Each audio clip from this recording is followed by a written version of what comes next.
All right, guys, welcome back. This is the 15th iteration of this. We've been doing these weekly video podcasts for people every week with a different guest from inside the Sub 2 community every single week, just so people can come and learn about their real estate investing journey, their different avatars, what they do, and how they got here. So this week I've got TJ Nguyen, who's an assistant regional leader in my region for the South region, which covered Arkansas, Louisiana, Mississippi, and Alabama. He's in Alabama, and I know that you're on the Muds team. You're on their single family wholesale team. On their single family side, and I was on their multifamily side, but I just got off of that to focus on the veterans housing we're doing. So we can talk about that. But funny enough, I've been obsessed with trying to buy an RV park, and so I found really a good RV park. So as soon as I left the team, I brought an RV park to the deal. So I'm still working a multifamily deal with them, and so we submitted three offers on an RV park down in Mobile, Alabama, and I'm super excited about that. The agent is really interested in is really well versed in RV parks and creative, and so we submitted three different offers, and we're super excited about that. The sellers were like, they didn't when we submitted the offers, they said, let us talk to our accountant about which offer works best, which is a pretty good sign.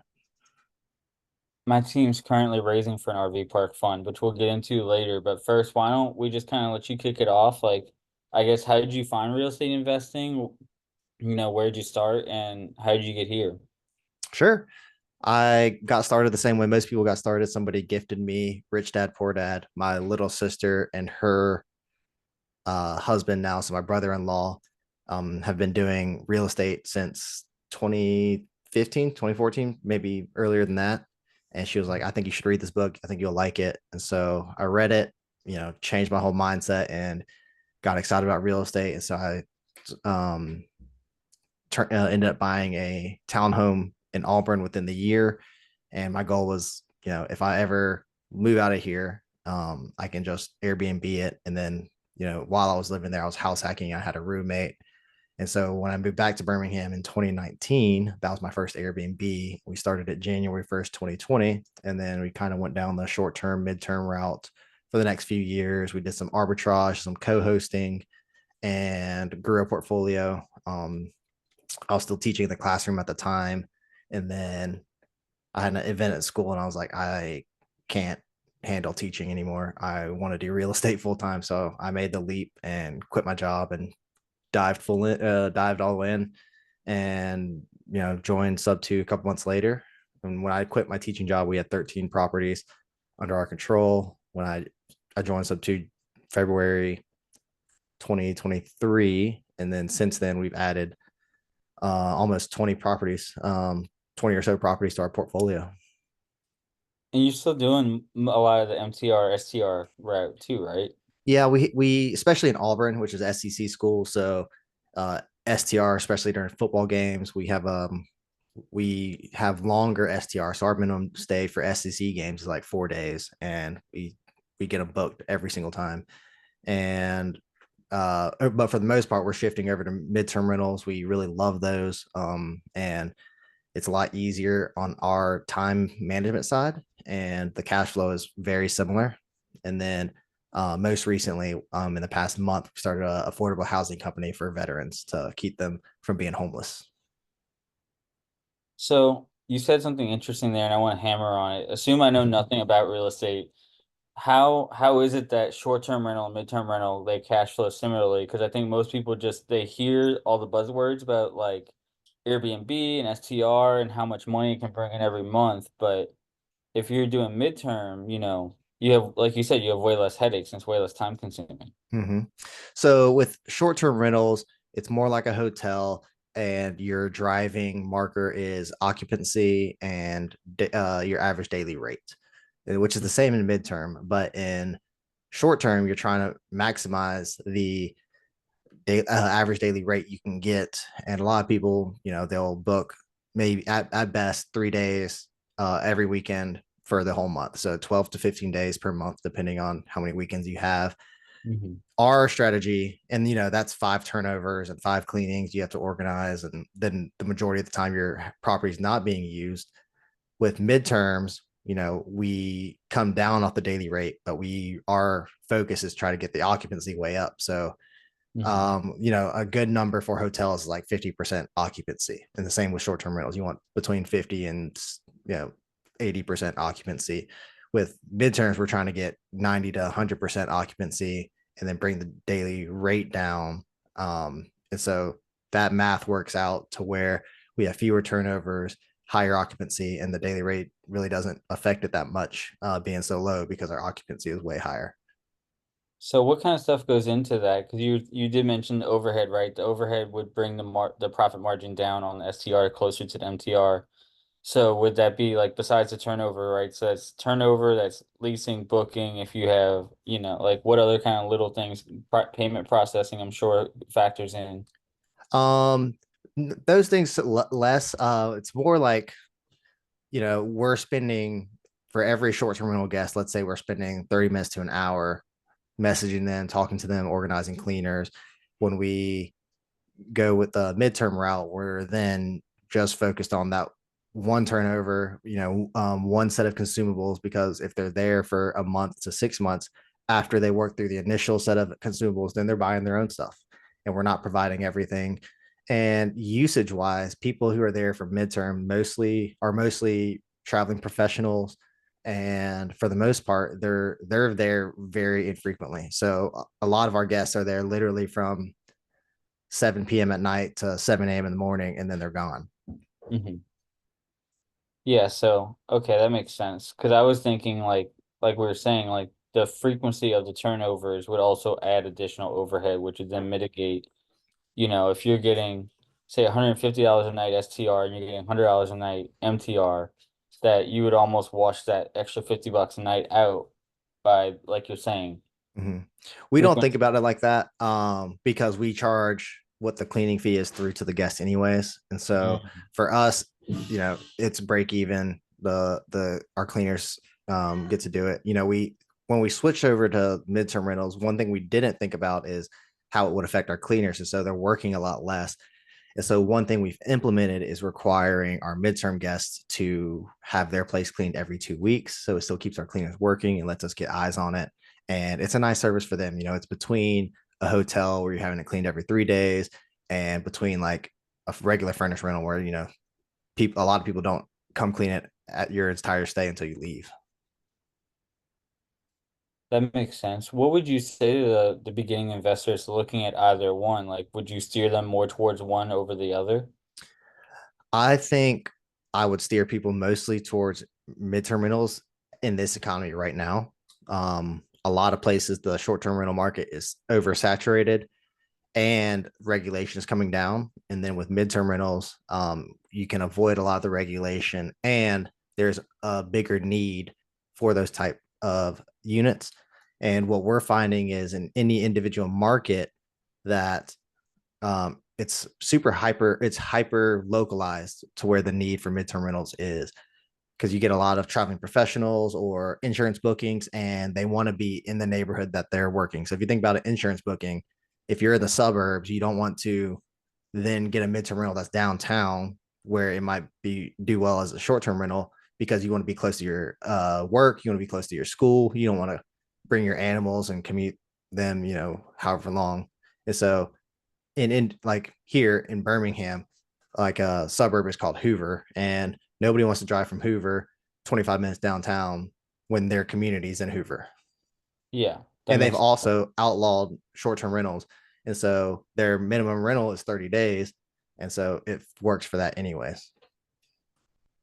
But so I guess is that approach being like hyper localized, like you're saying, does that change your marketing strategy at all when you're looking to get more guests in?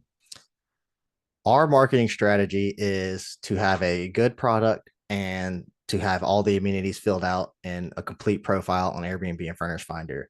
And between those two platforms and repeat bookings and word of mouth, we stay pretty busy. So, we're not marketers, but some you could probably get more out of it doing some direct marketing, but we're really happy with the occupancy we're getting just being on the sites and providing a really good product. Yeah, that was gonna be my next question because I do know a lot of people in MTR that they do more direct marketing. So you guys aren't really doing that. Y'all are just sticking to Furnish Finder and Airbnb. Yeah, and we're getting into some corporate rental sites. We just did. My wife just did a mentorship for midterm rentals that has some other platforms that are kind of lesser known because they're not really for the public. They're for corporations who do direct bookings. And I can't think of the names of any of them on there, but it's it's niching down even more within the midterm rental space. So a lot of people we find that find us in Furnish Finder are families and individuals, and maybe their company's paying them, but they're still required to find their own housing. With our shift, we're starting to get companies that get the housing for their guests. They're like, this is where you're staying. And it's a lot more professional. And a lot of times we're not even communicating directly with the guests. We're just communicating with their HR person who's placing them. Nice. So that yeah, that makes sense. I know I think Tanisha Spencer was doing some stuff similar to that as well as the insurance placements. But maybe riff on that a little bit. Where are you finding insurance placements at? Or are they just finding you? I know one is ALE Solutions, but we haven't had good luck on there. If you don't have 100% of the time that they need to book and have it ready within like 2 days, then it's really difficult to get those bookings. Again, a lot of times people are finding us for insurance bookings is through Furnish Finder or Airbnb. And depending on the insurance company, some people will message us directly. Sorry, the homeowners will message us directly and their insurance is paying for it. And other times, an insurance adjuster will message us and say, this fits my clients, and then they'll place their clients. So we have one of those right now. And the insurance agent booked it for them. And we didn't ever talk to the tenants until they moved in. Also, to the new investor, right? Most people know what Airbnb is and how it works. Is Furnish Finder really any different, or is it just kind of another carbon copy of Airbnb? Furnish Finder is far superior in the midterm rental space. And the we just recently went to a midterm rental conference right before Squad Up Summit. And so the new CEO of Furnish Finder was there and kind of talking about where he sees midterm rentals going. And he's got a lot. He comes from the short term rental space. So he was president at like Expedia and all these other startups that did short term rentals. And he's moved into the midterm space with Furnish Finder. And one of the things he said was midterm rentals and Furnish Finder are where Airbnb was 10 to 15 years ago. So it's like very early in the um, niche, and he sees it growing, basically like Airbnb has grown in the past couple of years. And one of those things that's popped up since the pandemic is this whole class of digital nomads, people who don't live anywhere, and Mhm. they move from midterm rental to midterm rental just based on whatever locale they want to be in. So there's people who will move every 3 months just because and pick a new location because they can work anywhere. Yeah, it makes sense because and I didn't even think about that digital nomad class of people, especially since during the pandemic it was popularized as the people that were doing van living and they were just driving around to whatever national forest or they were going and staying in Bali for 3 months at a time. But that totally makes sense, like you're saying. Like if I'm a real estate investor and I'm a full-time real estate investor, if I want to go stay in Nashville for 3 months, I can do that. Mhm. And likewise, if I want to go, to either the West Coast or the East Coast or wherever I feel like being, I can be there and I can, that's going to be, I think, the new version of people that used to just buy RVs when they retire. Yeah. Yeah. I personally want to live this lifestyle whenever our kids probably, in the next 5 years when they graduate high school, we will probably do something similar. We'll go live 3 months in a different country and work from wherever. Yeah, so that'll be interesting to see. You have any big plans for that? Like any countries in mind or states in mind? Yeah, I love travel. So I've been to 5 continents already. I did my student teaching in Australia. When I graduated undergrad, I went and stayed in Ecuador for 3 weeks with my friend who was teaching down there that I went to high school with. And I've been to Vietnam, I've been to Europe, and so I got two continents left. And then my wife has only been to Europe and North America, and so my plan is to take her to those other five continents, and then both of us get the last two continents together. Yeah, take her to as many places as you can, right? Yeah. So she still needs to hit South America. She still needs to hit Australia. She still needs to hit Asia. And then we'll go get Africa and probably take a cruise from Africa down to Antarctica and check it off. What about the kids? Are they welcome to join y'all if they choose to? Oh, yeah, absolutely. Our oldest two just graduated. So our oldest, he graduated. He's taking a gap year and just finding himself. And we're highly encouraging him to travel. We're trying to get him to go. They have these work programs where you can exchange work for room and board. So we're trying to get him to go to Greece or Iceland or somewhere not America, and just figure out who he wants to be. And then our oldest daughter, she loves traveling, but in organized groups. So she's gone with her school, and we expect her to travel with different organizations while she's in college. And we want to take the younger two who are still in middle school and expose them to as many countries as we can before they graduate as well. Yeah, get them way out of their comfort zone, huh? Yeah. That was the biggest thing for me personally. Like I remember being like a whiny little kid and then going to Vietnam. I'm like, oh, these people struggling to eat and have a roof over the head. I'm like this spoiled American. It just did so much for my personal mentality and personal growth, just seeing what the other side of the world looks like and giving me an appreciation for what I had here. And then, I've carried that with me the rest of my life. Yeah, well, I think that's the one thing I've heard the most is that like traveling, especially traveling that far abroad, it really it widens your perspective and your lens on a lot of things, especially when you're able to see things that are that old, like America as a country just hasn't been around that long. When you find real estate, right, that was built 1500 years ago, that was hand carved in stone, like it kind of gives you a little bit of perspective. Mm-hmm. And like our issues are like, people are making fun of us on social media. Like I feel embarrassed. Well, we're so far removed from life or death situations, and seeing people who are worried about how they're going to eat or where they're going to sleep every night or basic infrastructure or things that we've long solved, but you know, we find new problems to be upset about, and those problems take precedent, and that's all we can see. And it's just having the reminder of what how far we've come as a civilization and how good we actually have it in as a first world country. Yeah, we have it so good that we invent problems. Yeah, exactly. That makes a lot of sense. And then I was also gonna bring up too. So I saw you won a date with Pace. Have you had yours yet? Mine is Tuesday before Thanksgiving, so I got a little while. Have you had yours yet? No, I haven't. I will. I got one of the last ones that was available, so I'll have mine in like March. Nice. He just opened it up again, so I think he was having 12 people. So I think he's trying to add like four more people to every excursion. I don't know if he's giving them all away yet. Right. However, what he did was if you got put on like the backside of it, Mm-hmm. you didn't get bumped up. He's just backfilling Yeah, yeah. the extra four people on each excursion. So, like mine is, I technically had gotten one of the last spots, which was Mm-hmm. before Squad Up Summit before he decided to open it up. Mm-hmm. So my date is like March 20th of 25. Something to look forward to, though. Yeah, man, I'm just looking at it like this. I'm like, look, bro, that gives me so much more time to grow and bring like real problems to somebody like Pace as opposed to, the problems that I'm going through now as being somebody that's not even 6 months in the community. Yeah. I'm excited for the day with Pace. Just personally to spend some time with somebody high level. I'm a little bit different. I'm not trying to bring him anything. I'm just trying to continue to do what he's asked us when we join this community and give back and whatever. And I feel like this is just, a positive reward for that, and just be able to network with people.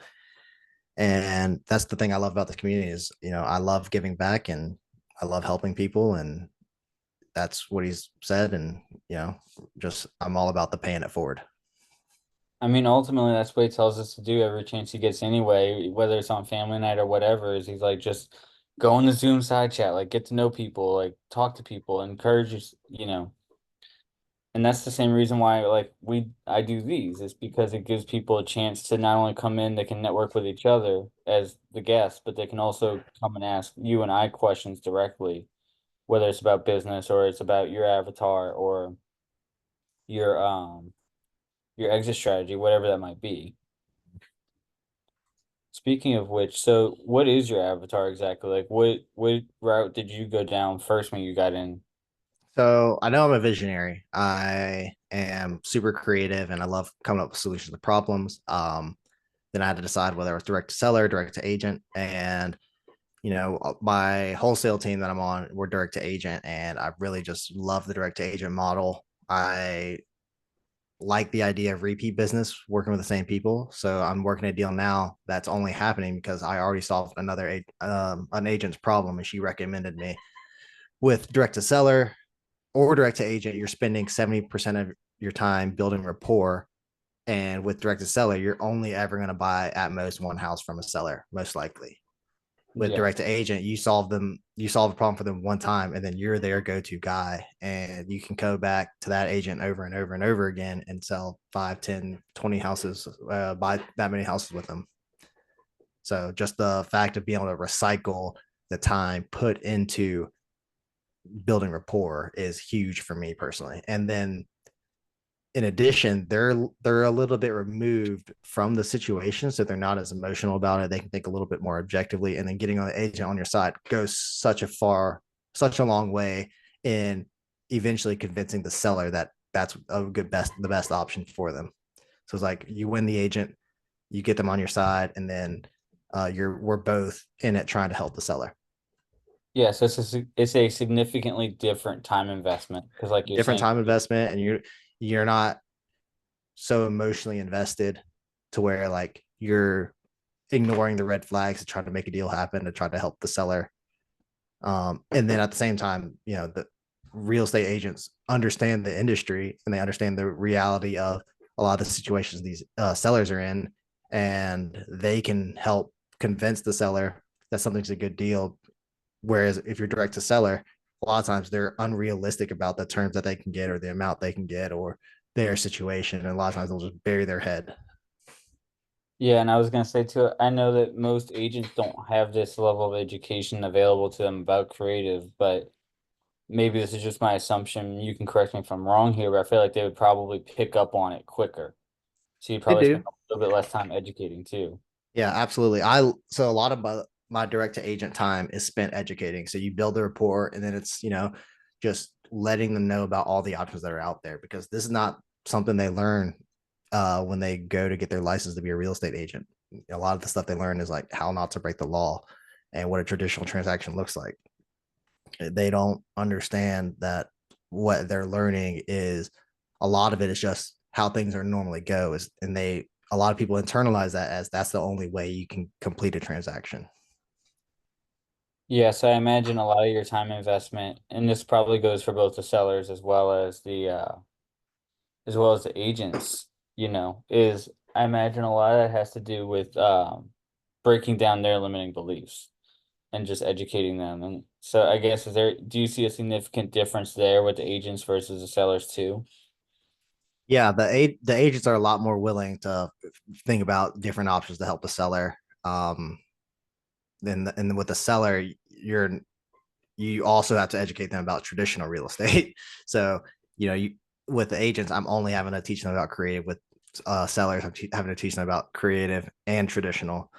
But what we do, which is super effective for us on our team, is we really try to provide value in the way Pace says to provide value. So we'll walk through with the agent all the other options they have before we even talk about creative. So I'll ask them, have you guys thought about renting it? Have you guys thought about price dropping? Have you guys thought about, different exit strategies? Have you thought about you being the seller financing for somebody who can't get a bank loan? I'll walk them through what a wrap looks like and let them tell me, no, I don't want to be a landlord. No, there's no room to price drop. No, I don't want to carry the note for that long or whatever it is and still manage the tenant.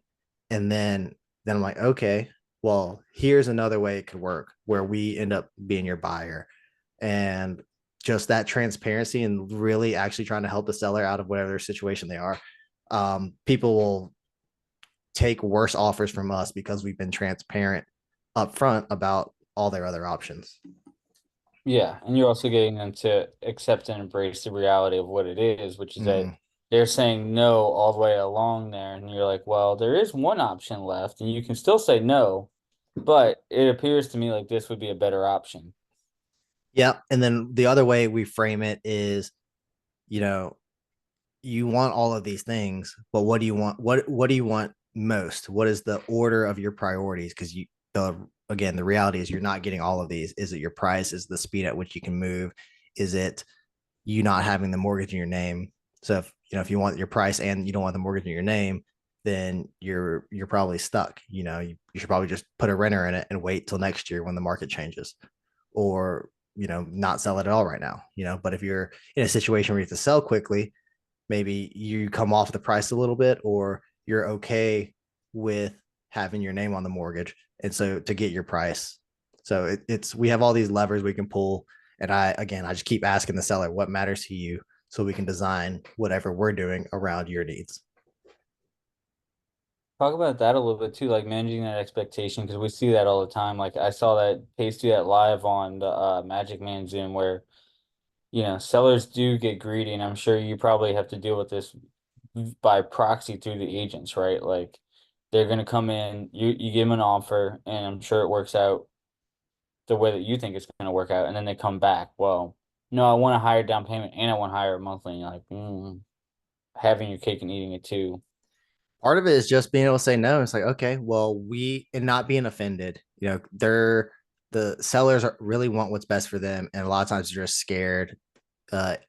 Selling some your house is a huge decision for them, and just approaching them with not talking down with them or not degrading them for not understanding their options, and just saying, okay, you just we'll follow up, and you hopefully you get what you want on market in the next 2 weeks, and if not, we'll talk then and see where you're at with your headspace. And a lot of times the agents, their job is to do what the seller to give the seller options, but at the end of the day they still have to go what the seller wants. So we'll talk to agents like they're overpriced, they don't understand the market, whatever, and they understand our offer. And at the end of the day, we a lot of times we'll just wait, and then they'll come back and like get some feedback from showings, and then they'll understand where we're coming from, and we're not forcing it on them. And so then they're like, oh, this is what they said would happen. It happened. He gave us options, and now we can come back and the option's still there. We didn't burn the bridge by telling them they don't know what they're talking about. And how long on market are y'all targeting right now? We're targeting low equity, so we don't care how long a market is. So sometimes we'll get a listing that was listed today, and the seller wants to test the market for a couple of weeks. We're like, okay, that's fine, but we wanted to be the first to contact you, and we want to be the first to follow up. Yeah, A lot especially of in people are, a yeah, a lot of people are situation. waiting like 45 days, 30 days. That's good. But then you're not the first person to pitch creative. And so the issue there is, oh, I've already had 50 people pitch me creative. Um, we're not interested. And so my job at that point is then to talk about why our company is different than everybody else pitching creative. And the line we love to use is, well, the way everybody does creative is different, and who you work with is also different. So we are a high integrity company. We're fully transparent. We have references. We can help you. And we're going to give you a lot of options. Again, going back to walking them through their full list of options that aren't even us. And so um, you can lump us all in, but we're very different. And this is why. What kind of stuff goes into y'all structuring those offers too? Because I see that a lot. Like my buddy who's a unicorn agent, he gets calls, and I'm guessing it's mostly from people in the free group, but he gets calls where he told me about one, the guy wanted to offer him less than a point on interest. It's like, bro, how did you come up with this number? Like, how did you come up with like 0.85 for percent interest rate? Like, this doesn't equate. So, well, can you ask that question again? Yeah, like, what are some of the things that you consider when you guys are structuring an offer? So for us, the main thing is entry fee and opportunity costs. So we compare with the agents. If we're going to go get a cash loan, we're bringing 20% down. We don't want to bring a 20% down loan and get 8%. So our goal is to be around the 10% mark. A lot of times it's more. So realistically, it's probably closer to 12%, 13%, which is still better. And then we want a better interest rate. And then we look at cash flow. So we want it to cash flow or break even as a long-term rental, depending on the market. In Texas, pretty much nothing cash flows. So a Yep. lot of our buyers are happy with break even, and they're playing the appreciation game, the depreciation game to offset some other income, and or they're having alternative exit strategies. So we underwrite as a midterm rental or a short-term rental, and we look at um, group homes for us personally, and things like that, ways to maximize the income from a property. But again, it goes Yeah. back to what the seller wants. So I'll say, hey, you can have more money down, or you can have more money overall. So the more money you want down at closing, the less the purchase price is going to be.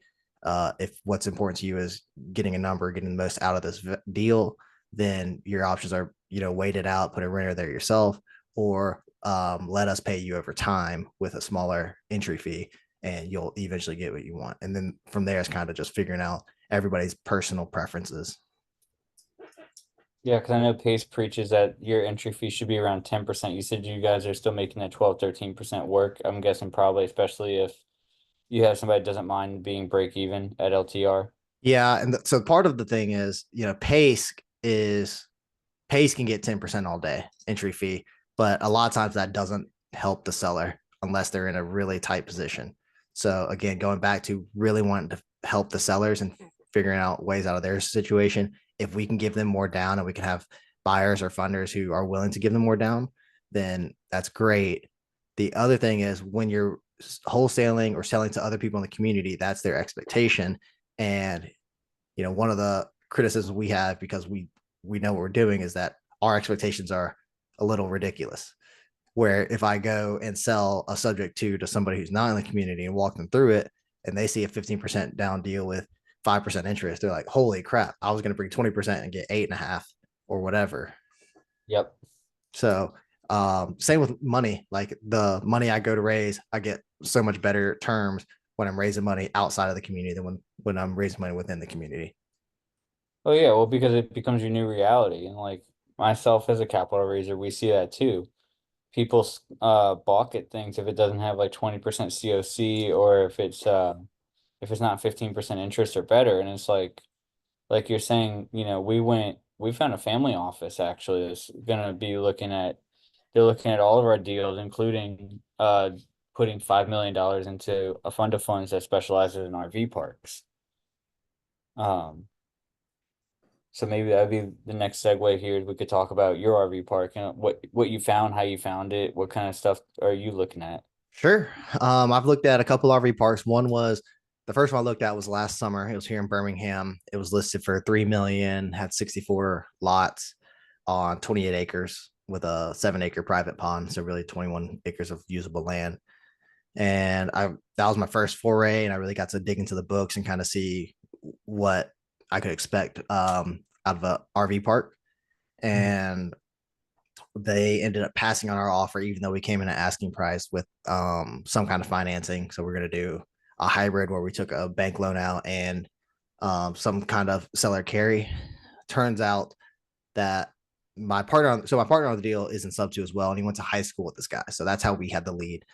Mhm. And the guy ended up selling to somebody else for like 2 million, and we're like, why would he take that? And then turns out that he had a loan out with a loan shark where he's paying like $10,000 in interest only payments on like 250K, and he had been doing that for like a year. So he had paid out $120,000 to this loan shark, not even touched the principal, and it was going indefinitely. And so he needed the immediate cash right away to pay that off. And then I looked at an RV park that was listed for 375K over on the border of Georgia and Alabama that had 20 lots, and they're right now they're charging $400 per lot. The market rent is probably $500 per lot, but it was only like 50% full, and there's no marketing. They weren't listed on any of the RV sites.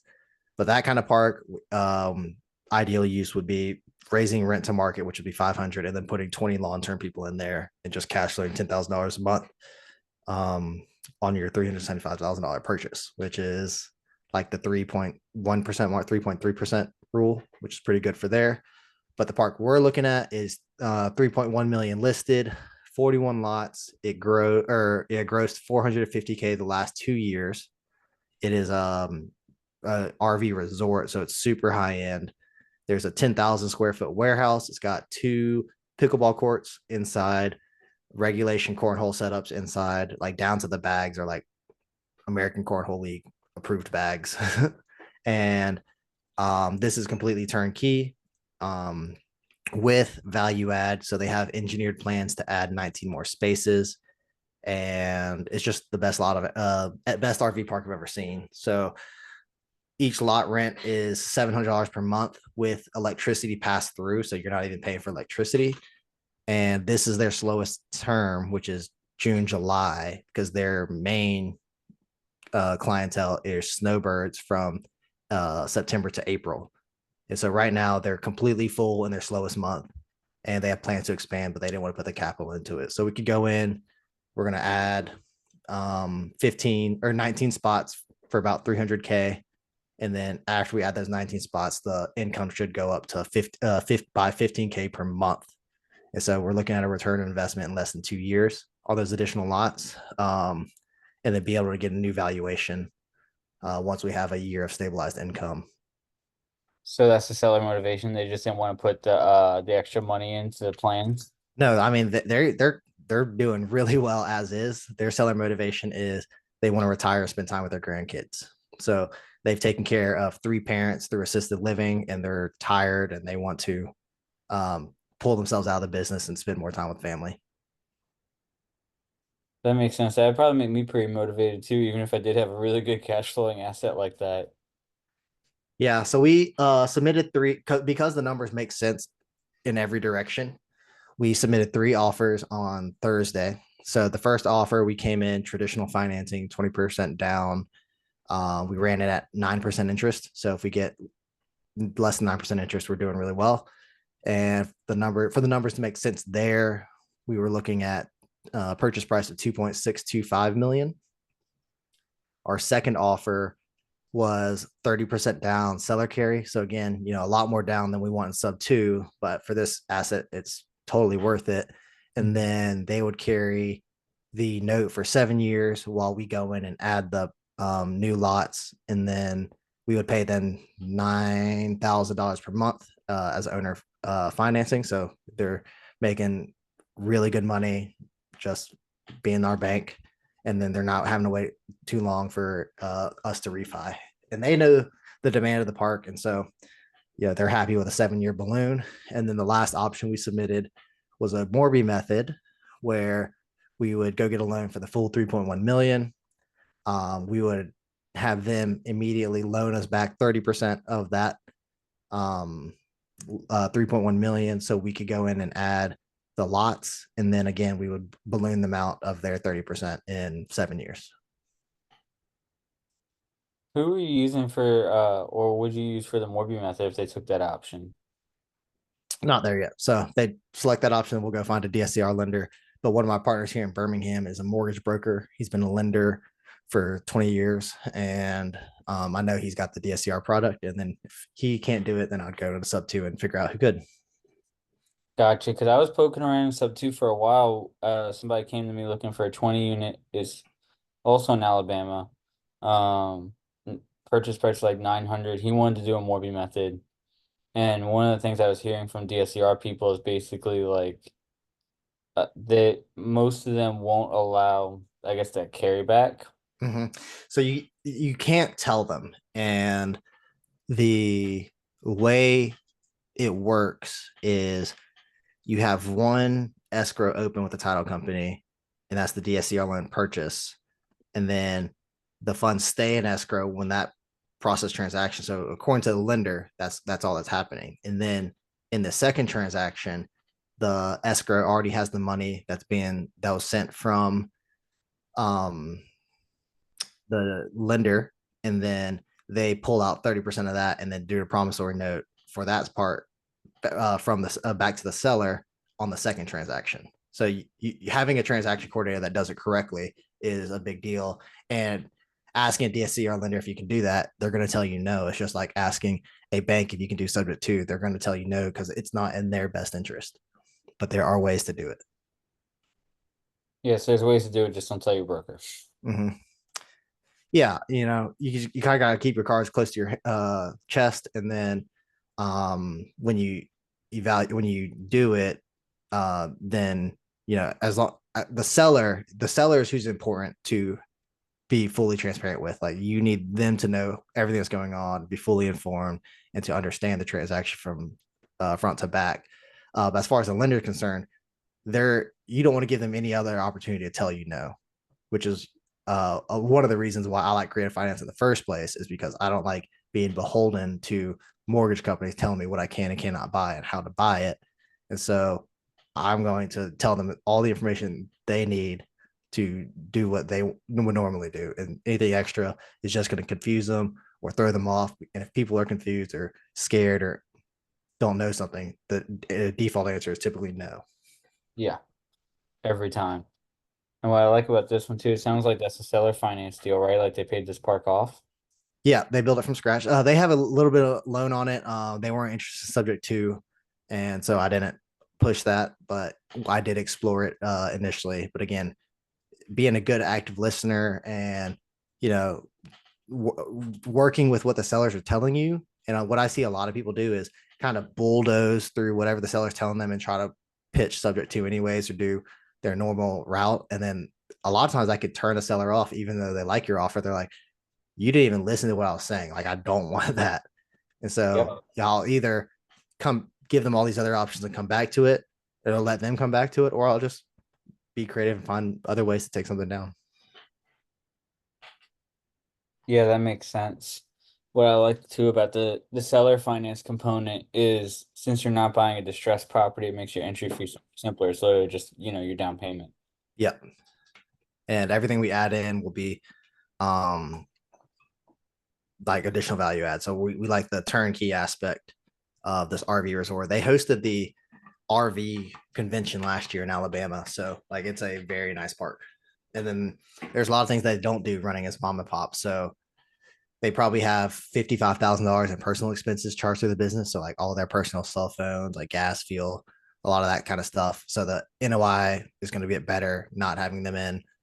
There's a 3-2 brick house on the property, which we'll use to house a manager or a manager couple or temporary workers. And the awesome thing about this couple is they paid themselves in the P&L. So I don't have to worry about taking money out of the income to go pay somebody and having to account for that, which is what we did have to do for looking at the other two properties, because a lot of the mom and pop people just take money out of the business and they're not actually paying themselves. Yep. See that all the time. That's that's pretty awesome though, dude. Because like I said, it sounds like that's a much more straightforward deal. It's a little bit less headache, and like you said, it's turnkey, but it also has some value add opportunity there. It's really, I mean, it's really buying a business. So, and then finding ways to improve the business. Um, which, this is my first business we will have bought, but again, the numbers make sense. And I kind of found it on Facebook. It was like it was a small release. He didn't put it on Crexy or anything. He was like, he's part of these campsite groups and RV parks for sale groups, and it came up one of those in Alabama. And I reached out to the agent and talked to him, and he really likes what we're trying to do, and that we have a clear plan for how to pay the seller back and all of that. And then, you know, he's been a wealth of information because he's built several RV parks in Alabama and sold several RV parks, and just understands the culture around that industry. Yeah, dude, that's awesome. And like I said, it sounds like that's the deal that kind of came through for you because I know oftentimes we're all looking at these deals, regardless of if it's single family homes, if it's RV parks, if it's multifamily properties. And a lot of people I see and stuff too get emotionally attached to it. Like they want, like they feel like they need this deal to come through. And it doesn't Mhm. sound like you were that emotionally attached to the first two. And now because you were willing to let go of those two, one that was proper came along. Yeah, I agree. I was emotionally attached to the first one. I was like, I really want this to happen. I feel good about it. But then at the end of the day, what the seller needed was more important than what I needed. And I moved on, and I learned a ton from that experience. So I'm super happy that I tried to buy it, even though I didn't get it. And everything I learned from not being able to buy those two is has helped me in trying to buy this one. So if I in this actually happened. So if this had been my RV park, the first RV park I try to buy, I might say, hey, these numbers don't look that great, even though they're amazing. And I've taken it to some other people who are new to the RV space and like, I don't know about these numbers. And I was like, well, I've gone through this process. I understand that this is a good park. And that was kind of a gut feeling. And then when I brought it to Joseph, we underwrote it as a multifamily, and it came out incredible returns, even taking the fact we're going to raise the money and have to pay out our investors, and they're all going to get a double digit cash on cash return for buying this asset with us.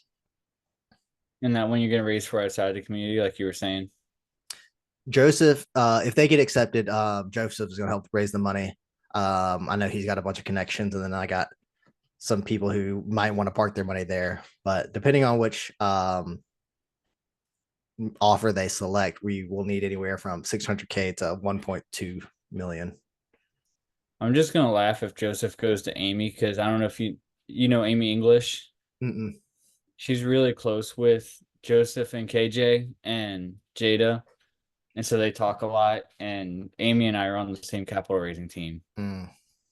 so I would just laugh if this whole thing came back full circle. Yeah, that was cool. But it is what it is. Like capital raising is interesting, and I think similarly, a lot of people have warped expectations there too as to what they can get, what kind of terms they can get. Um, but like you said, you always want to pencil out for not so favorable terms, and then that way, whatever you get beyond that is awesome. Mm-hmm. Because, like you said, you penciled this one out at least for your first offer traditionally at 9%. Mm-hmm. And was that like based on estimates you saw on like DSCR, or was that just like, The 9% is traditional offer. So I looked at some loan products that were like 20% down, and it was like 8.5%. And I was like, well, it might be 60 days before we close. So we gave us a little buffer room, and then we looked at the numbers at 10%, and then we figured out if it's at 10%, we can still probably find a way to make it work.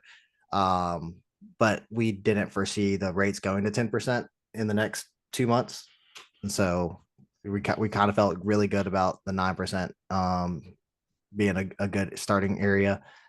But working with the agent, he's been great. He helps the sellers understand the numbers and all of our risks. So in our offer, I said, we're doing traditional finance and we're looking for under 9%. And if that changes, then I don't feel bad going back to him like, okay, so I know this is what we offered, but it was contingent on the loan being at 9%. So we gotta kind of rearrange how this is structured a little bit. yeah, I mean, that makes sense. And like you said too, I don't see it jumping from 8.5 to 10 in 60 days or less. Yeah. I mean, if it did, then we probably have much bigger problems. Yeah, I agree. And the Fed still hasn't done their rate drop. They did a rate increase the last time they met. So they they should theoretically still have one more rate drop before the year's up.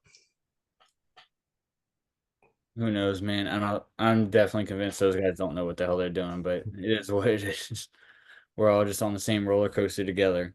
Yeah. Um, what got you interested in RV parks in the first place, though? Because there are plenty of multifamily assets, and I know a little bit about this, but kind of explain, I guess, why you like RV parks.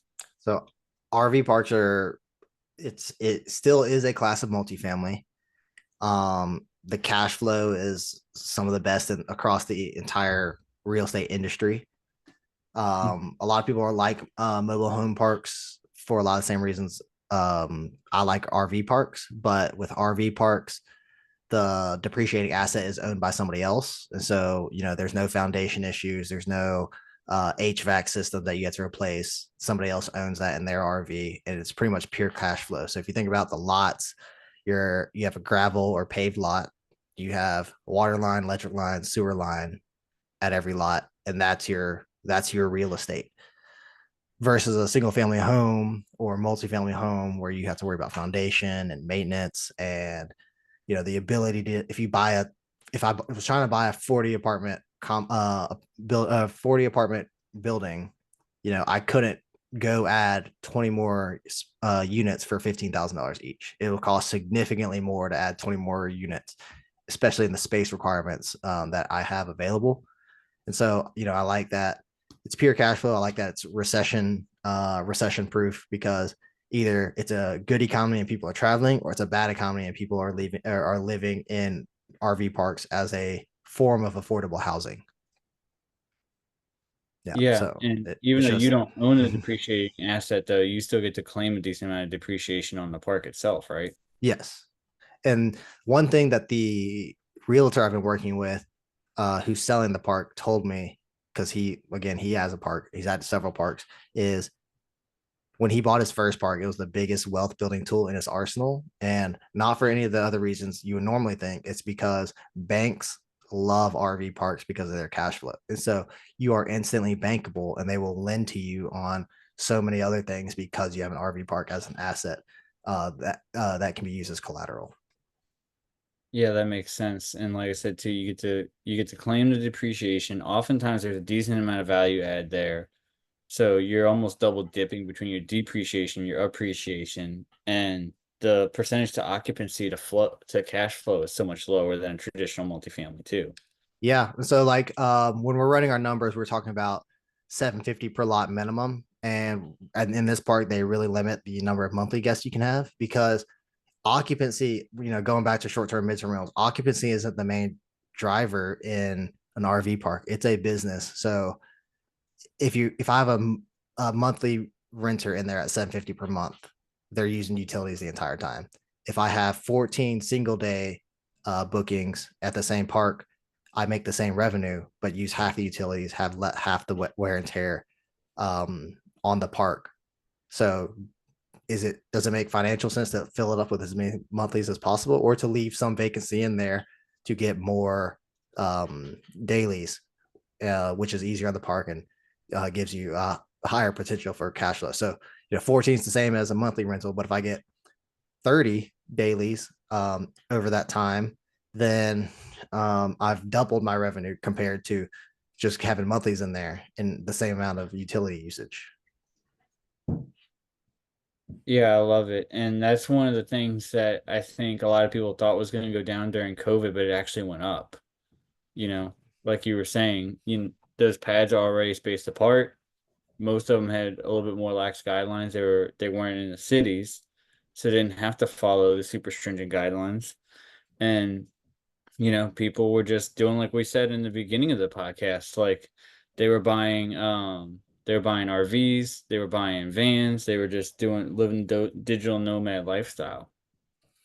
Yeah, we like the fact that an RV park is a business, and so it's easier to add wraparound like other income sources. So there's a gift shop here. They sell propane, and then we want to get into either a partnership with some RV places around that repair RVs, and we want to make it known that we will buy people's RVs for either low cash offers or seller financing with low entry fees. We'll do a micro flip, go get them fixed up with our RV partner, and then turn around and then seller finance RVs to people wanting to get into the van life or travel lifestyle at a really good interest rate and a larger down payment than we were buying it in. So a lot of the same things, strategies in real estate apply to RVs on a smaller scale, and it's less capital in with really good returns. Yeah, you just have to find a good contractor that knows what they're doing when they're renovating those things. 'Cause I do see a lot of those rebuilds go wrong. You don't, yeah, we're not looking for contractors. We're looking for people who are already in the RVs restoration space. And so when I was driving to see this RV park, I drove by a couple of these places that had RVs for sale, and they repaired and fixed RVs. So I'm like, that's as soon as I buy this park, I'm going to go reach out to those people and try to form a partnership. Oh yeah, because I imagine the dealership wouldn't do it for you for a price you could accept. Yeah, exactly.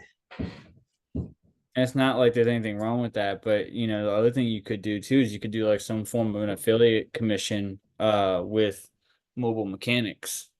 Mhm. So that way if anybody ever has a breakdown on your lot, like, hey look, we have a mechanic that we like that we go to every time. They charge $300 an hour, $350 an hour, but they will come to our site and they'll fix your RV. And just tell them to kick you back, 10 or 20%. They usually can charge you on top of whatever their hourly is and call it a day. Yep, exactly.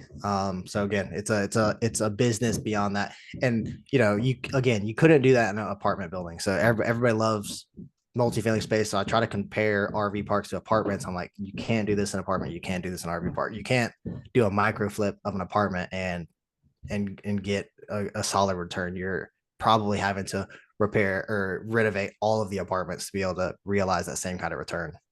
Yeah, you can try. Yeah, you can try to do it one at a time, and then but again, like you're when those units are down, you're no longer making money. Where with an RV park, if we're flipping an RV, we take it off site to the partner we're going to be working with, and then that lot is available, and we can still cash flow on that lot in the meantime. Well, that and you just brought up a good point that I didn't think about either, which is with the RV parks, even if you do have to do major renovations to the park for any particular reason, like you're just renovating the pads. Like what's it going to take to fix one or two pads if the concrete cracks or whatever? Like it's not going to So take. yeah, so this is just gravel, and it's they've used the same gravel. They haven't replaced added new gravel in 60 years. The Somebody asked me this the other day. It's like what are the capex expenditures on an RV park? And if somebody runs over a pole, it's budget $10,000 or whatever to replace the pole, and it's probably a third of that. It's the clubhouse, but again, it's one AC versus 41. It's the pool house and the laundry room, and so you're maintaining a pool, and pretty much that's it. Like that's really all that you're worried about on the capex side. Right. And I guess running with the pad model, though, like my thought in my head was even if, let's say, you did have the concrete pads crack, the demolition, excavation, and pouring of a new pad is still significantly less time than it would take you to gut and redo an entire apartment.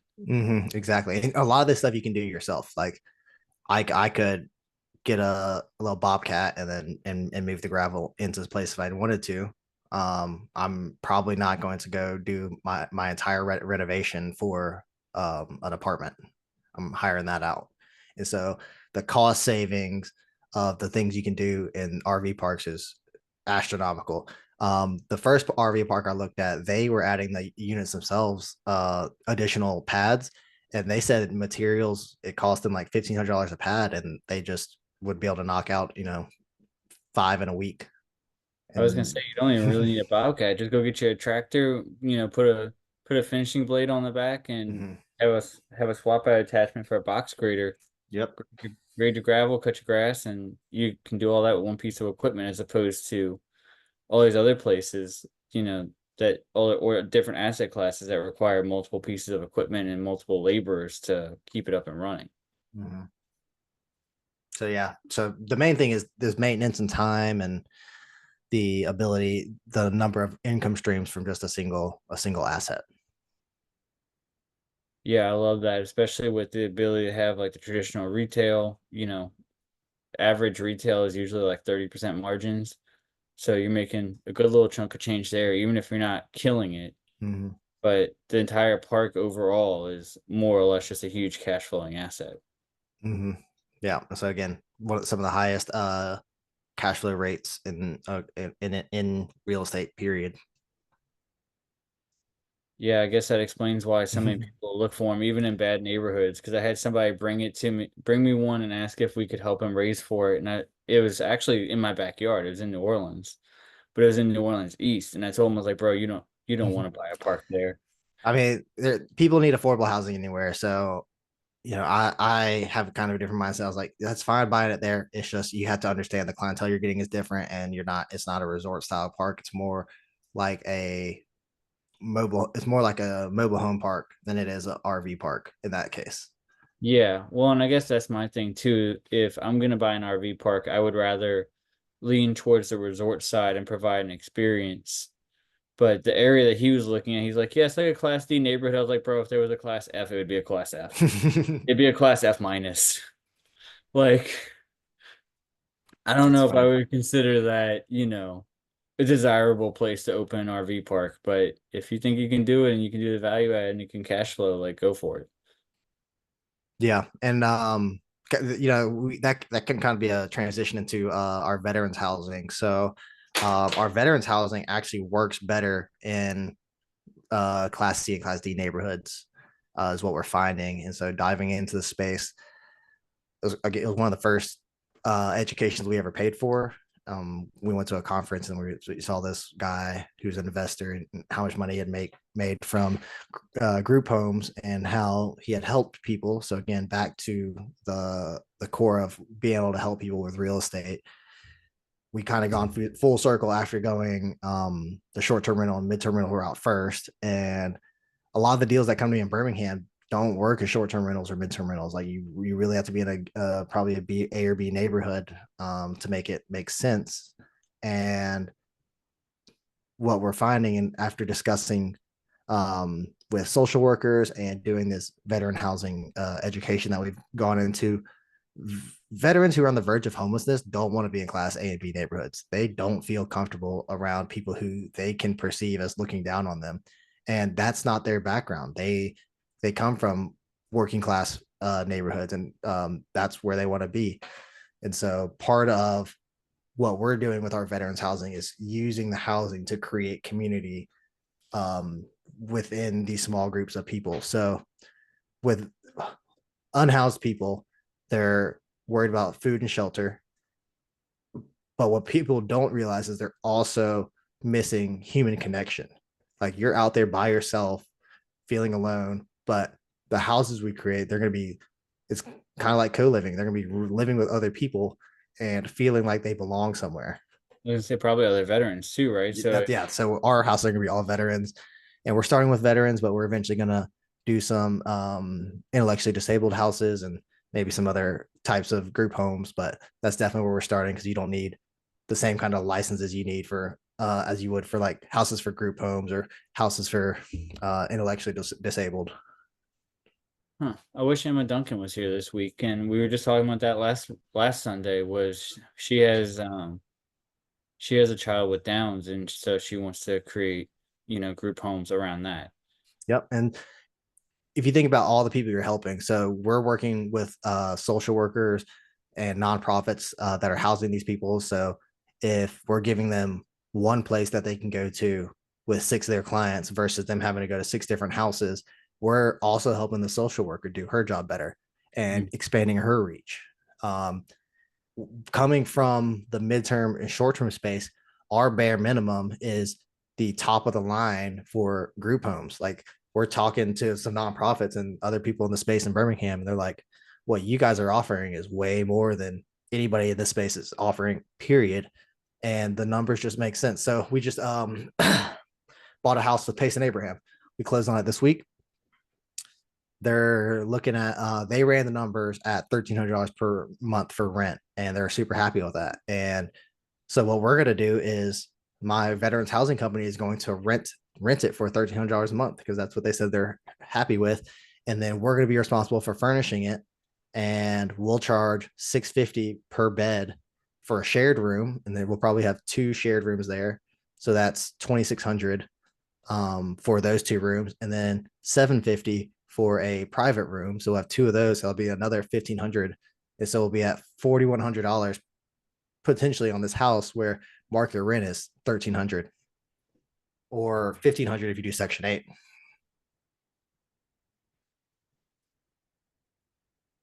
It's-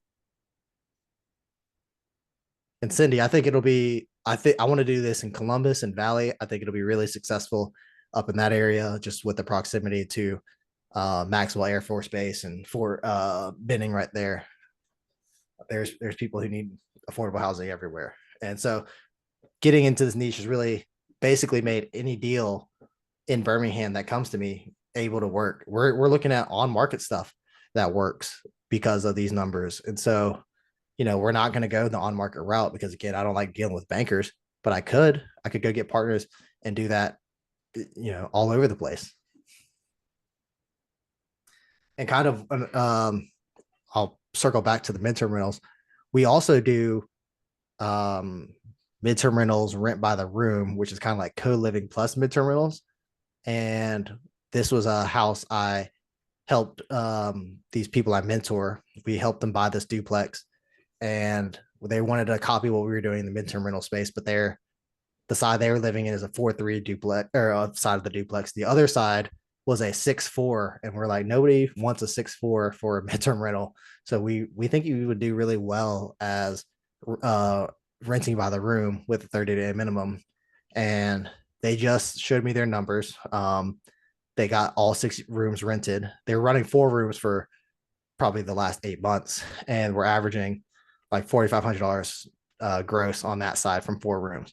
And they're at like $6,200, $6,300 per month now that all 6 are rented. On a side of the duplex where they would probably charge $1,500 a month normally. They have quadrupled that.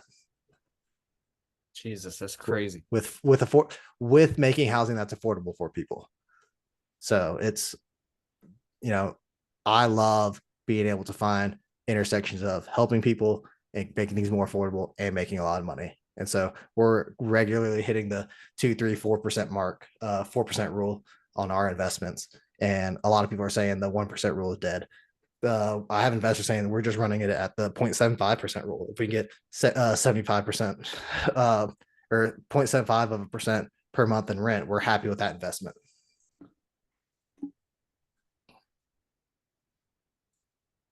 I had a couple people. One of them messaged me directly to tell me about how awesome they thought this was, especially the section on RV parks. Because again, like I said this earlier, but I think it's vastly true, which is that RV parks are just kind of slept on. Mm-hmm. And in the apartment space, traditional multifamily, it is very common to have some kind of seller aspect part or seller carry part. But it's still very competitive. In the RV park space, 90% of our RV parks are still mom and pop, and they're running this business and getting a regular income. So it's still a lot easier to structure seller finance deals where they're still receiving some kind of income and they understand how valuable their park is. So, it's easier to convince them to take that cash flow and still be able to make money on both sides. Yeah, you make me want to go get an RV park now. I recommend it to everybody, like the midterm space. I'm still telling people to get into midterm space, but we love our veterans housing right now, and I love RV parks. And people say niche now, and we're trying to niche, but these opportunities keep coming to us. I know I don't want to do flipping. Well, and to your point, I think group homes are going to be one of the more flexible ways that people are going to make money because there's a lot of people right now and there's a lot of people aging. There's more people aging than are being born. So I think what's going to end up happening is we're going to have all these group homes that are going to exist for all these different segments, whether it be for veterans, for seniors, for the intellectually disabled, or the addiction, like whatever your particular situation or circumstance is that would prevent you from having the regular quality of life that everybody else has. I think there's going to be a group home for that. And kind of us looking down the line, me and my wife's parents are the same age, and we are seeing people older than us having to put their parents into group homes, or assisted living. And so we know we want to start assisted living homes just so that we have control over it when we have inevitably somebody in our life that needs to go there. And having their house become a nursing home and have roommates, and patient to nurse ratio of 5-1 versus 20-1 or 100-1 in some of these more commercial places, and it still be affordable to people who need the help. That's what's appealing to us, is creating a better experience than what is already out there. And no matter what we're looking at, and no matter what we're looking at, RV parks, group homes, even midterm rentals, we feel they're recession proof. We feel that even if the market turns, there's still going to be demand for group homes that's paid for by the government. There's going to be a demand for RV parks. Maybe it's people that need affordable housing and that's affordable to them. Or with midterm rentals, they can't afford to not go take a job at a place. And there's always going to be a group of traveling professionals who need housing and they don't want to live in an extended stay hotel. Yeah, I was just telling somebody before the call that I was thinking about doing that, just going the RV park route and just find because you can find used RVs around me and even into Texas stupid cheap. The best time to buy an RV is when it gets cold because a lot of RVs are not used in the winter and they're poorly insulated. And so people are like, oh, I got to just sell this asset. So you can go get some good deals as the weather turns on some RVs, especially if you're willing to travel above the Mason Dixie line and bring it back down. There's some You good know, deals out there now. I was looking yesterday in Houston. Dude, you can get a Monaco that's like 2007, 2008. So it's a diesel, but that's when they were actually still making good diesel engines, no DEF. 60, 70 grand. And yeah, like Monaco's when they're, brand new off the lot are like the pinnacle of luxury. So yeah. if you can get a $300,000 RV off the lot for, with a few years of age and probably about, some miles on it for 60 or 70, like why wouldn't you? And the diesel engines are ready to go 300,000, 500,000 miles, especially if you maintain them correctly. And again, if it's outdated, that's fine. You can do a micro flip and everything. You have much less square footage of things. You're not having to outfit a whole house. It's easy to turn it around. Well, and specifically that age of diesel engines is so well sought after because the ones I was looking at, they had Caterpillar engines in them. Caterpillar doesn't even make on-road engines anymore Mm. because of all the emissions crap. So it just makes sense. Are you doing licensed group homes? We won't be starting with licensed group homes. You don't need licenses for veterans. As we build up our cash flow and get to a scale where we can hire people, then we can focus our energy on going to get licenses. But we're definitely leaning into veterans housing now. And then once we have that, where we have our midterm rental business pretty much on autopilot, we'll go after licenses and we're going to see how many houses we can get full of veterans first. And then if there's no more veterans to house, then we'll start to look for other group home opportunities. What are some of the examples of different group homes that do require licenses? For children, of course, intellectually disabled. What Probably else? sober. Um, Violent offenders. So people who get out of jail and they need a place to live. It's super difficult for them to find a place to live. And even though they are violent offenders, they're still human and they still deserve to live in a place. But working with that population is again, I think one you need licenses in. Yeah, because I think sober living requires licenses too, right?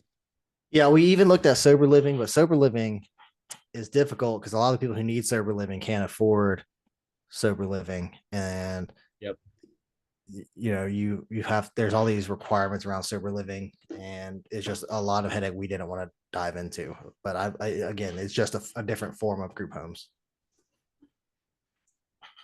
Yeah, well, and like we said too, I think that there's going to be an infinite amount more of different niches of group homes that are going to pop up over the years. But I like the fact that you went into veterans too, because that's a very neglected community at the moment.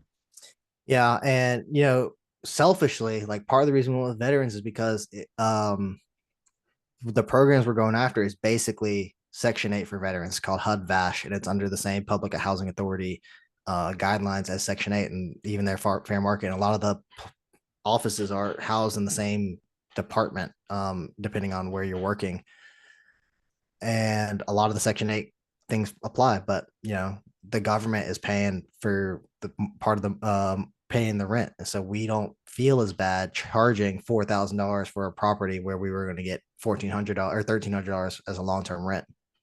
Because one, the need is there, and relative to what else is available, we're still affordable, and the government's helping pay it for it. So, um, all the benefits of Section 8 are there, where you have the government helping place people and helping do inspections and making sure that you're paid. Yeah, and I'm sure that they're probably pretty quick to raise on rents too, because like you're saying, they're fair market. Yeah, so that's the other good thing. We don't have to feel bad about raising rents. The prices we set, we ask the social worker, what is the going rate for a shared room or shared bed? What is the going rate for a private room? And again, we go back to, we know the product that we're going to put out is our bare minimum for the midterm, short term rental space, but it's going to be like the Ritz Carlton of group homes. Like we're doing things that nobody else in the space is doing. So one of our handymen, he used to be a really high end sous chef at a restaurant. So we're going to pay him to do a family meal at every house once a week and go in and check on these people and make sure they're all their needs are met and bring them together for at least one family meal per week. And again, helping build that community and create a sense of belonging so that our guests want to stay there. They have some ownership in the home and they want to, they don't want to go anywhere. They feel that we want to allow them to feel safe. Cindy asked, "Are you arbitraging some, or are you buying them all?" We are arbitraging some. So the one we're buying with Pace and Abraham is a pseudo arbitrage. So the entity that I have that owns the property is renting it to my veterans housing company. And in the midterm space, we do some co-hosting where we manage other people's midterm rentals and set them up. We're not interested in doing that with the group homes. So the people who are coming to work with us, we're telling them you get two options. You get us as your long-term renter in an arbitrage model at market rate, or you give us 50% equity in our part of the property is to furnish and maintain it. So we got another property from a different sub two student. I don't know if you heard about the wrap debacle that a lot of sub two people got caught in, where they bought a bunch of houses to wrap, and then the person who was responsible for the dispo, they just kicked him out because he wasn't doing anything. So one guy was trying to sell his house to us because he was in that situation. He put $38,000 into it and was just eating the monthly cost every month. He couldn't find a wrap buyer. He couldn't find a renter. Well, somebody connected him with me, and I was like, well, this is what we're going to do with it. We're going to do rent by the room. We're going to do veterans housing. And we ran our numbers at $500 a room. And he was like, holy crap, this would cash flow doing that. And then he was like, I do want to sell it to you. And then he comes back to us the next day. He's like, I decided not to sell to you. I decided to give you 50% equity to keep all my capital in it. And you guys just have to take over the payments and furnish it, which is what we're going to do anyways. So we got 50% equity in a $200,000 house just because we're trying to do good in the group home space. And we have a strategy that brings in more cash than regular rent. That's awesome, especially like you said after that whole debacle. Being able to help out another sub two student out of it. Yeah, we actually have two houses in that situation. So I think they got 38 total, and two of them are in Birmingham. We're taking both of those. One of them is going to be a group home, and the other one is going to be a midterm rental because it's in a really nice part of the city. And that one's probably a $350,000 townhome. It's a 3 massive townhome that we're in the process of furnishing and turning into a rental now. That's gonna be killer when that's done too. Yeah, and so we're not even actively growing our midterm rental space, but opportunities keep falling in our lap, and um, what Pace says is truly Pace says to do is truly what you should be doing. Like I came into it, I drank the Kool-Aid. I'm like, Pace says to help people, I'm gonna go help people. And a year and a half later in this community, I'm reaping the benefits of genuinely trying to bring people solutions, and people are coming to me with all these deals, and I'm not having to do any acquisition. I'm not having to come out of pocket with any money. Um, all because my reputation is I genuinely want to try to help people. And it's funny that you say that because last weekend I had Bree Fleshner on and she said the exact same thing. She's just in the short term rental space. So she does co-hosting and designing and all the things around short term rentals. And that's how she got started, and all of it was just helping people out. Yeah, and and that's what I love. When I left my teaching job, my biggest fear was not that I wasn't going to be successful. That's always at the back of your head, but it was I love the fulfillment of teaching and helping other people, which is why I went to the classroom versus being a mechanical engineer, which is what my degree's in. And you know, I've found being in this community, I get to teach the most motivated students I've ever had in my entire life and watch people put what I tell them into action and literally go and change their lives. So, like the people at the duplex, I was like, you guys should buy this house. You're the other part of that story is he was traveling 65 miles a day to work one direction. And the duplex I found him is 18 minutes from work. So he gets an extra 2 hours a day with his wife and his family that he wasn't getting before. Not to mention he's now living free. Not to mention he's cash flowing $3,000. Not to mention he's in a bigger city around people who think more like him, and he doesn't have to be stuck in a small town mindset. So I found the house, and I was like, this is gonna be a good house for me, but it's gonna change their fucking lives. And I was like, here's your house, here's your lender, here's your realtor. Go buy this fucking house. They listened to me, and now they're set for life for that house. So now we're looking for our next investment together. That's what cracks me up, I think, the most about the community is like there are people that they come in and they think small, and it's like once you kind of get them to pull their head out of their ass a little bit, like all of a sudden it broadens their horizon so much more than what you or them or anybody would have thought. Yeah. Yeah. It's, you have to have a level of faith, God or not, of just trusting the people who've done it. And, I trusted Pace. We all trusted Pace. And the rewards we're reaping just from being able to take the leap when we weren't sure and then seeing the results on the other side has been absolutely incredible. Cindy, who are you talking to specifically? You want him to mentor you in group homes or help you pull your head out of your ass? Cindy is a rock star. She helped me. We connected. So she's the reason I got my golden ticket. So she reached out Hi. trying to help organize the Thanksgiving Family Promises event with Pace. And she was like, I want to do one in Alabama. And nobody else was stepping up. So she was like, TJ, so people told me you're the person to go to. And we had like a week left. I was like, okay, let's see how many baskets we can get. And the Family Promises said they needed 10 baskets. So she helped me organize, and we ended up getting all the baskets they asked for ready in like 3 days. And we're able to be a part of that. And that's how we both got to go to the Golden Ticket event. And so she's been a go giver since day one, since I've met her. And, I've loved working with Cindy and helping her, but she let me stay at her Airbnb. She gave Prudence my wife a squad up ticket when she wasn't able to go, and so she's been giving back. And I love Cindy. I'll give you whatever you want, Cindy. You guys are amazing. I just love both of you. Oh, we I love you just, too. yeah. Anyway, yeah. Yeah, Glad you came. and Group Cindy shows up. homes are the way to go. I really believe that with all my heart. I've got a huge calling for the IDD community too, because of my mom's history with that. I do a fundraiser every year for a school for IDD. So that's Well, and they are so short on homes right now. they are. And so what I want to do is, get you set so you can leave your job first. And maybe that's veteran housing and to replace that income. And then when you have the time to not have to worry about your financial responsibilities, then we can go down the path of getting licenses. And so that's kind of why we're starting where we're starting. And with my degree, I don't have to have a license. Oh, yeah. So, well, I think you still do need a license, but your path might be shorter than my path would be. Right. But we'll go down that together and Okay. figure it out.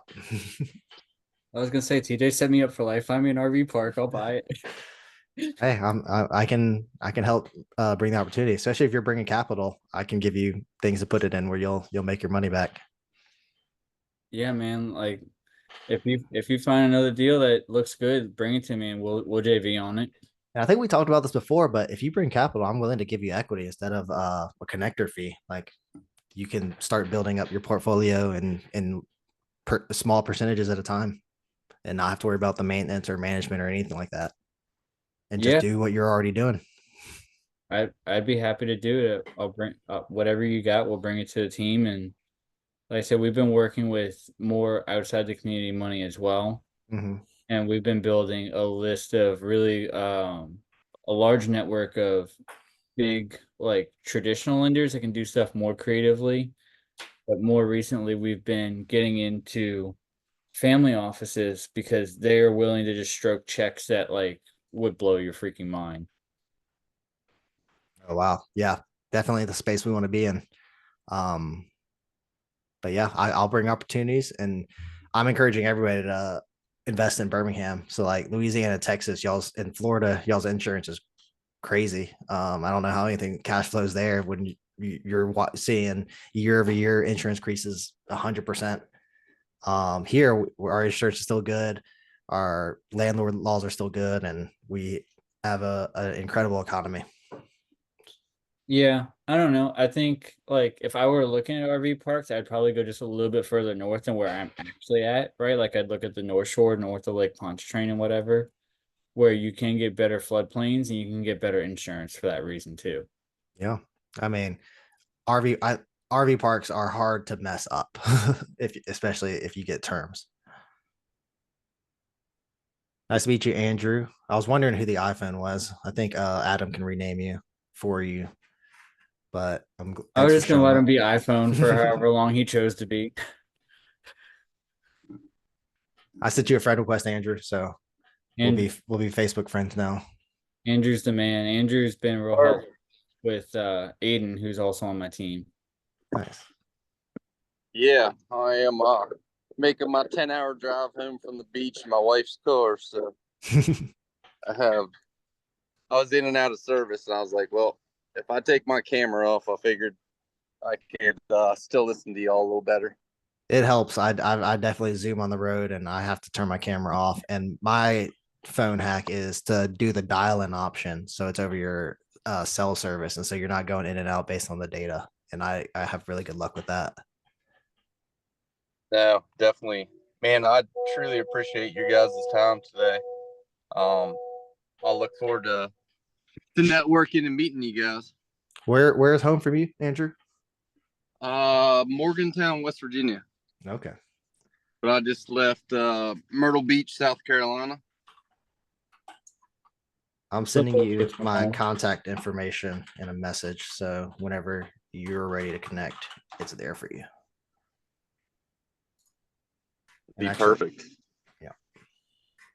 But yeah, TJ, what is it to find us an RV park? Like north of the lake. Okay. I'll go Let's do buy it. me a motorhome. I'll just live there and I'll manage it for a little while. Hey, you get paid.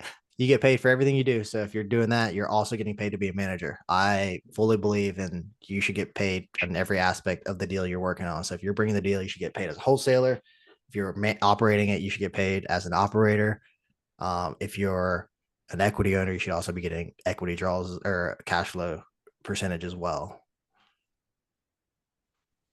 I love that. That's something that I try to do too. Is like as long as you come in and you do something, right? You can't just show up and get something for nothing. But whatever you do, you should get paid for that role and that responsibility. So that's awesome that you do that with all your deals. Yeah, and and it's something we've learned.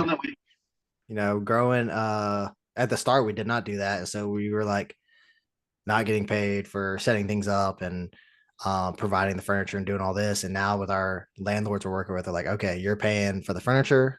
We have a 15% management fee. If we're setting it up, you also have to pay us to physically go and set it up and design it. And that's helped tremendously with just feeling financially stable. And part of it was understanding the mindset that it's okay to charge people for all the various things you do. We don't need to be so thirsty to get a deal done that we're putting ourselves in a position to go hungry or to worry about making rent, because we just want the deal. Well, and it's one of those things that you don't learn until you're in business. Exactly. Like right now I'm doing a consulting gig for somebody that does operations, or she needs me to help her with her operations. I should say. And I was like, okay, yeah, like if I have to answer like one or two emails, like I'm not gonna count that in my in my weekly hours that I'm billing her. And then I realized I was like, son of a bitch. I was like, I spent an hour today just replying to emails. Yeah, definitely. It's definitely a learning experience, and it's so nice being around other people to tell you that you should be getting paid, and it's crazy how natural it is for people to devalue themselves, and you need somebody else to tell you you are more valuable than you believe you are. Yeah, exactly. Because you need to account for everything that you do. Otherwise, all those little things they just build and build and build. And like I said, I had got to the end of this week and I still had a gap to fill of a couple hours. And I looked at my timesheet. I was like, no, I don't. Like I spent this much time doing emails and phone calls and meetings. Like, valuing yourself for what you're worth and getting paid that is huge. But yeah, it creeps up on you fast too. But I think the other benefit to that is what it does is it tells people, it deters them from asking you again because they're going to realize that they're going to do the cost benefit analysis in their head. They're going to say, well, if TJ's charging me, $50 an hour to go on site to set up the furniture, like, do I really have that? Or should I just set up the furniture myself? I live 5 minutes from the property. Exactly. Yeah. We're not offended if you go a different route, because you'll still have to pay for it or figure it out anyways. And then the other services we offer are still available to you. Like, you want to set it up, that's fine. Go set it up. We will run it. But also, if you let somebody else set it up, we're gonna let you know. It's like, we expect this to impact the ability to rent it out as a midterm rental, because you didn't put enough money into the amenities, or the way you're designing, or you skimped out on just basic kitchen stuff. So at the same time, we'll advise and suggest, but it doesn't exclude you from working with us. It gives people more access points to work with you. It gives them more access points, and I think at the end of the day, it gives them the perspective too, right? Because even if they did skimp out on this one, chances are they're going to go through that whole experience, and like you said, you have a lot of repeats. So if they come back to you with another property, they're gonna be like, "Look, TJ, like, I'll be honest, bro, just take care of it." We've been really lucky with the partners we work with. So everybody that we work with has been long-term landlords for a really long time, like decade plus, and moving in, getting them first to trust us with the first unit to do midterm rental or short-term rental. They're like, this sounds good. Let's try with one unit. And at the 90-day mark, on every landlord or partner we worked with, they were all like, we want to give you as many units as possible. And so the way our portfolio has grown is by building the trust and just doing the same, more business with the same people, and not having to go find new people. And then because of that, new people find us anyways, because the people we're taking care of tell other people how awesome it is to work with us. Um, so like Jerome, he has a 6 unit here. He's in sub 2. He lives in Asia. He just travels based on his whims in whatever country he wants to be in. And he was like, well, I want to try the midterm rental space in Birmingham. Is anybody interested? We connected last summer and we're like, well, we'll give it a shot. And he was getting $750 per month long-term rent for one unit. So that's the same rent for all of them. We told them the same thing. You got to pay us to furnish it. You got to pay for the furniture, and then we charge a percentage. And within 2 weeks of us kind of agreeing to do that, we had it furnished and we had it booked. And we were bringing in 1850 to 2250 on the per month as bookings, and then within a month we had a book for the next 6 months. And so he was like, wow, you guys tripled my income on that property for the next 6 months. And so even if we don't book the second 6 months, I've already made more than I would have made last year as a long-term rental. And it's in a million times better shape because you guys are having it cleaned every time. You're handling the maintenance. I'm not having to worry about that. And your clientele is just a lot better than the long-term clientele who's putting stuff in the walls, and they don't necessarily have the respect for your home that they should as people who are living there. And so he gave us all 6 units of that property as soon as he saw that. And as the leases have gone up, we've turned every single one of them into a midterm rental. Do you So put now, any geographical restrictions on anybody that you co-host with? say that again. Do you have any restrictions on like where on markets that you will and won't co-host in? We pretty much like co-hosting where we already have systems. That we have one exception to that, and it's with one of my sub two partners down in Destin. They have a property in Miramar Beach, and we were like, we'll run that. I think it wouldn't be too difficult, so we gave that a shot. That was our first one outside of our market. And then Jerome, he's got properties in Baltimore as well, and we don't want to run them there, but he's still paying us to go set them up. So again, we gave him a different access point. We don't want to do the management, but he likes the way we set it up. So we're gonna go set it up. He's just gonna do pad split or something. Nice. I think that's going to be huge too. Eventually, as you grow your portfolio and you grow your team, you will be able to do more of those remote management ones if you decide to go that route. Yeah, we've talked about it, but we think, I mean, Birmingham and Alabama in general is a top 10 out of state investor market already. And so everything we want to do, we think we can do here in Alabama. Yeah, I mean, I think that makes sense. I was just curious because, I see that all the time. People are popping up with midterm rentals, co-livings and stuff, and they need help. They need help getting it off the ground. The next market we do want to open though up is Pensacola. So I love Pensacola. It's my favorite beach. And veteran housing wise, there's 3 bases within 30 minutes of Pensacola, including one there. And there's a lot of affordable houses and a lot of unhoused veterans there. And the going rates there for veteran housing are higher than they are here. And so even you could potentially get even better returns there with more demand.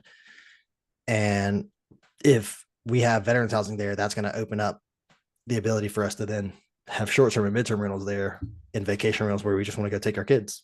And so that's probably going to be the next logical market we open up is Pensacola. Pensacola is a really good one. I do like Destin a lot too. I grew up going to Destin. To me, the difference between Destin and Pensacola is Destin is a pure tourist destination, so it's very seasonal. Pensacola is a real city with a base and things going on year round. And so you're not as seasonal. You have stuff and people visiting for all kinds of reasons all year round. And, and you're not competing with like in Destiny, you're competing with literal movie stars and country music artists, like whatever. In Pensacola, it's like regular people. So I don't think the market has caught up to how awesome Pensacola is yet. I think it will eventually. I think it's maybe starting to go that way, but you can get a lot of things priced better in Pensacola than you can in the Destin area. Well, most places on the Gulf Coast are slept on anyway. Like if we're just being real, everybody talks about the East Coast beaches, the deep South Florida beaches, or the West Coast beaches, but Destin has one of the prettiest beaches I've ever been to. Well, they also have 30A, so I don't think 30A is slept on at all. Yeah, that's true. Unless it's Mississippi beaches, then we can shit on those because they suck. I wouldn't want to swim in a Mississippi beach. Personally. That's what I'm saying. Like we can shit on those. That's okay. Yeah. Nobody here is gonna get offended if you say you're not going to Bay St. Louis or Biloxi. Ocean Springs is like okay, but that's about it. Other than that, we like you said, we grew up going to Gulf Shores or going to Pensacola. Like those were the 2 vacation destinations for us. Well, we definitely want to host a Gulf Shores meetup sometime. And in the South regional Zoom Thursday, Jeremy was talking about how his contract ends on Halloween. So I'll be taking over November 1st as the new South regional leader. Nice. Hopefully we can get some more meetups going because I know Jeremy was just busy and it was hard. It's also hard when you manage, 4 states. Yeah. We just had our Bentonville one and that was pretty successful. We had 30 people and I helped organize that one remotely. And so that was a pretty good turnout. And then I'm going to start hosting a regular Birmingham meetup every month. And so our first one is going to be the last Wednesday of July. And because we're hosting those every month, we'll probably do most of those on weekdays. And then maybe every quarter, I'll do one on a weekend to get some other people up in there. I still want to move it around the region and do that. Well, if you need help planning more New Orleans ones, let me know and I'll get some guys together. We'll definitely get a New Orleans one going again. We'll probably wait till it gets cold because I do not like New Orleans during the summer. No, but Chop Yard was a good choice because it's a nice outdoor venue and even when it's cold, they light the fire pits. I enjoyed that. I think I'll do that. I think we'll go there again. Or like I said, we buy an RV park and we just do one there. Yeah, we might do our Alabama one in my RV park if I if I end up buying it. That would be the way to go. Like I said, we could do one like that here. I think the area that I'm looking at, like Ponchatoula, which is up 55 from where almost directly from where I live, would be a good meetup spot because there's a lot of people in New Orleans and the GNO that could drive further north. There's people on the North Shore, and then the people from Baton Rouge could just take I-12 and be right over.